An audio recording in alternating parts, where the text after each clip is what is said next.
ಬಸಂತಣ್ಣವರೇ, ಮತ್ತು ನಮ್ಮ ತೇಜಸ್ ಪಾಟೀಲ್ ಅವರೇ, ರಮಣ ಅವರೇ, ತಮ್ಮನಾದ ಬಸವರಾಜ ಶಿವಗಂಗೆ ಅವರೇ ಮತ್ತು ಎಲ್ಲ ಮುಖಂಡರಿಗೆ ನಮಸ್ಕಾರಗಳು.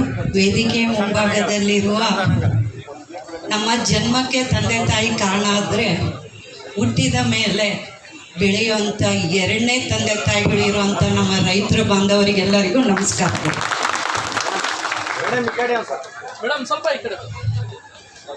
ಫೋನ್ ಮಾಡಿದ್ರು, ಮತ್ತು ವಸಂತಣ್ಣ ಶಿವಗಂಗೆ ಎಲ್ಲ ಫೋನ್ ಮಾಡಿ ನಮ್ಮ ಭದ್ರಾ ಜಲಾಶಯ ಅಚ್ಚುಕಟ್ಟು ಪ್ರದೇಶದಲ್ಲಿ ಕೆಲವು ಮಾಹಿತಿಗಳು, ತಪ್ಪು ಮಾಹಿತಿಗಳು ಹೋಗ್ತಾ ಇದೆ. ನಾವು 9ನೇ ತಾರೀಕು ರೈತರಿಗೆ ತಿಳುವಳಿಕೆ ಮೂಡಿಸೋಂಥ ಇವತ್ತು ಏನು ನಡೆದಿದೆ ಅನ್ನೋ ನಮ್ಮ ರೈತರಿಗೆ ತಿಳಿಸ್ಬೇಕು.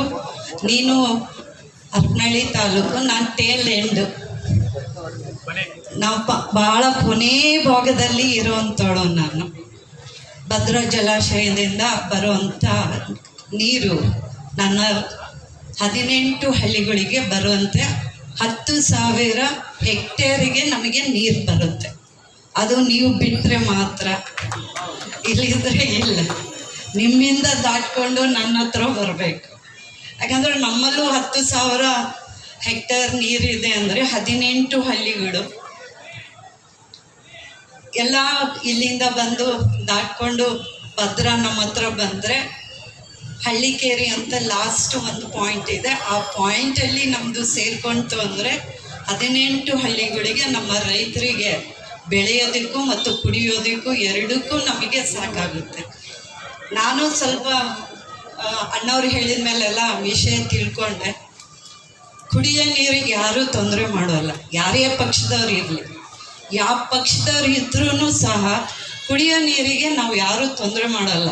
ಸುಮ್ಮನೆ ಅದು ಮಾಡೋದು ಮುಖದ ಮೇಲೆ ಕೆಸರು ಹಚ್ಕೊಳ್ಳೋಂಥ ಕೆಲಸ ಮಾಡಬಾರ್ದು.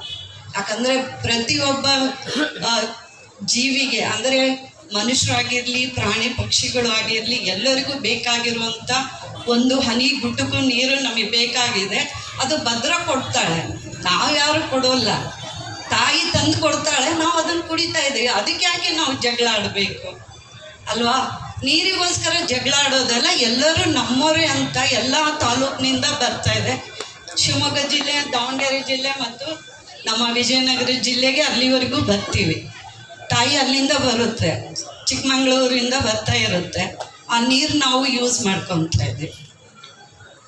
ಎರಡನೇದು ರೈತರಿಗೆ ನಾವು ನೀರು ಬಿಡೋದ್ರಿಂದ ಏನು ತೊಂದರೆ ಇಲ್ಲ. ಯಾಕಂದ್ರೆ ನೀವು ಬೆಳೆದಿದ್ದು ನಾವು ತಗೊಂಡು ಊಟ ಮಾಡಿ ಬದುಕೋಂಥವ್ರು. ರೈತರು ನಾವು ದೇವ್ರ ಸ್ಥಾನದಲ್ಲಿ ಇಟ್ಟಿರ್ತೀವಿ, ಅವ್ರಿಗೆ ನಾವು ನೀರು ಕೊಡಬೇಕಾಗುತ್ತೆ.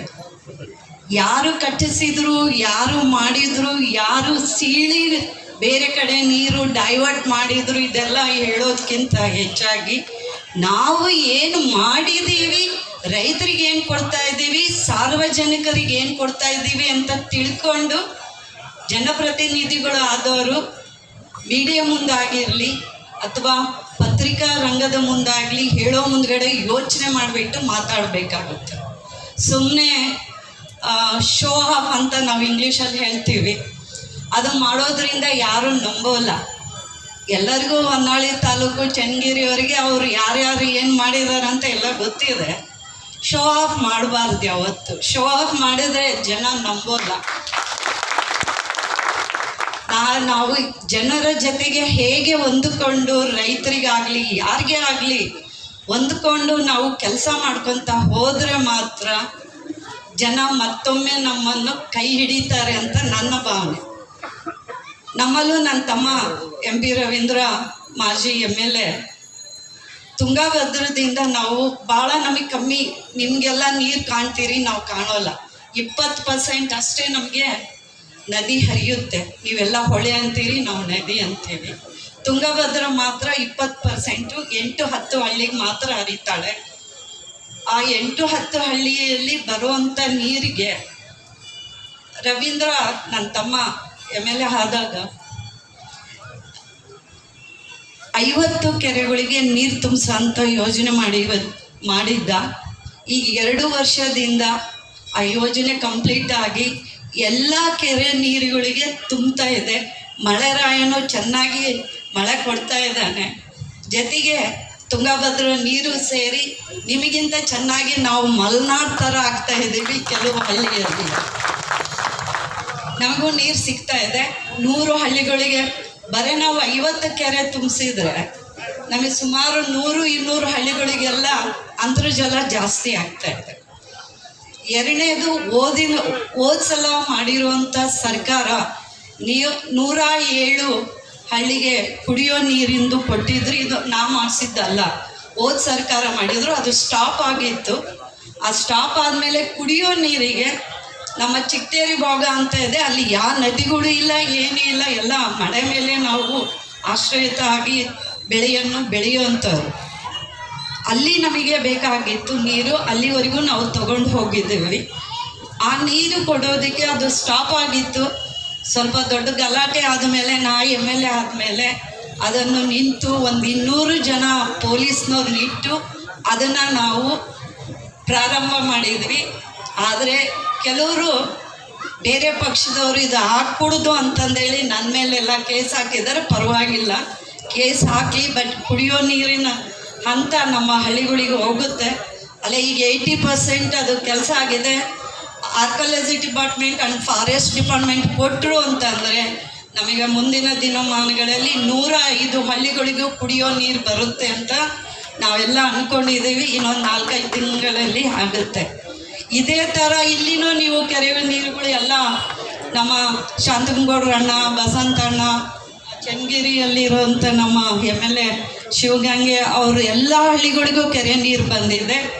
ನಮ್ಮಲ್ಲಿ ಕೆರೆ ನೀರು ಬಂದಿದ್ದು ಅದು ಸಿದ್ದರಾಮಯ್ಯವರ ಸರ್ಕಾರದಲ್ಲಿ ಆಗಿರುವಂಥ ಕೆರೆ ನೀರನ್ನು ತುಂಬಿಸಿದ್ದಕ್ಕೆ ನಮ್ಮ ರೈತರ ಮುಖದಲ್ಲಿ ನಗುವನ್ನು ಮೂಡಿಸ್ತಾ ಇದೆ ಅಂತ ಹೇಳ್ತಾ, ಇವತ್ತು ಅಣ್ಣವರು ಆಹ್ವಾನ ಕೊಟ್ಟಿದ್ರು, ನೀನು ಕೊನೆ ಭಾಗದವಳು ಬರಬೇಕು ಅಂತ. ಖಂಡಿತ ಬರ್ತೀನಿ ಅಣ್ಣ. ನಾವು ರೈತರ ಪರ, ನಾನು ರೈತರಾಗಿ ಹುಟ್ಟಿರೋ ಅಂಥವಳು. ನಮ್ಮ ತಂದೆ ತಾಯಿ ಎಲ್ಲ ನಾವು ಜಮೀನ್ದಾರು ಮಂತನದಲ್ಲಿ ಹುಟ್ಟಿದವ್ರಿಗೆ ಎಲ್ಲರಿಗೂ ಗೊತ್ತಿರುತ್ತೆ ರೈತರದ್ದು ಏನು ಅಂತಂದೇಳಿ. ನಿಮ್ಮ ಭಾವನೆಗಳಿಗೂ ನಮಗೆ ಗೊತ್ತಿದೆ. ಆ ಭಾವನೆಗಳಿಗೆ ನಾವು ಆದಷ್ಟು 4 ಜನ ನಾವೆಲ್ಲ ಸೇರಿ ನಿಮ್ಮ ಕಷ್ಟ ಸುಖದಲ್ಲಿ ನಿಮ್ಮ ಜೊತೆಗಿರ್ತೀವಿ, ನಿಮ್ಮನ್ನು ಜೊತೆಗೆ ಕರ್ಕೊಂಡು ಹೋಗ್ತೀವಿ ಅಂತ ಹೇಳ್ತಾ, ಇವತ್ತು ನನ್ನ ಕರೆದು ಮಾತಾಡೋದಕ್ಕೆ ಅವಕಾಶ ಮಾಡಿಕೊಟ್ಟಿರುವ ಶಾಂತನಗೌಡರವರಿಗೂ ಧನ್ಯವಾದಗಳು. ಎಲ್ಲರಿಗೂ ನಮಸ್ಕಾರ.